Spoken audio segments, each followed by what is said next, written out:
అరకు ఏజెన్సీలో యువత గంజాయి మత్తుకు బానిసలై ఆరోగ్యం పాడు చేసుకుంటున్నారని, ఆరోగ్యంతో పాటు జీవితం నాశనం అవుతుందని, మత్తు పదార్థాలకు బానిసలు అవ్వొద్దని అల్లూరి జిల్లా అరకు పోలీస్ ఎస్ఐ గోపాలరావు వ్యాఖ్యానించారు.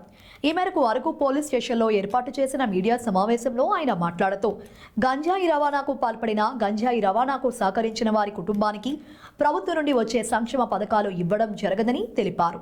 అలాగే బెల్ట్ షాపులు పెట్టినా, నాటుసారా కాచినా, అమ్మినా ఉపేక్షించేది లేదని ఆయన హెచ్చరించారు.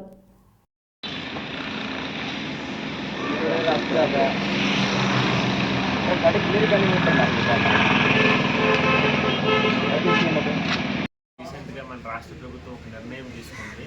ఎవరి ఫ్యామిలీ మెంబర్స్ అయినా గంజాయిలో పట్టుబడితే వాళ్ళ ఫ్యామిలీ మెంబర్స్ ఎవరైనా గంజాయిలో పట్టుబడితే వాళ్ళ ఫ్యామిలీకి గవర్నమెంట్ నుండి వచ్చే అన్ని వెల్ఫేర్ స్కీమ్స్ కూడా గవర్నమెంట్ ఇంకివ్వదు, అవన్నీ ఆపేస్తాయి.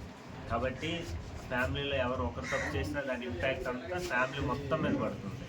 ఫ్యామిలీ మెంబర్స్ చేసేవాళ్ళు ఫ్యామిలీ మెంబర్స్ని దృష్టిలో పెట్టుకోవాలి.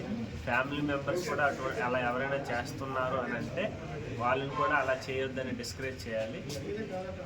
అందరూ ఈ విషయం గుర్తుపెట్టుకొని అటువంటి పనులు ఎవరు చేయొద్దు. Thank you.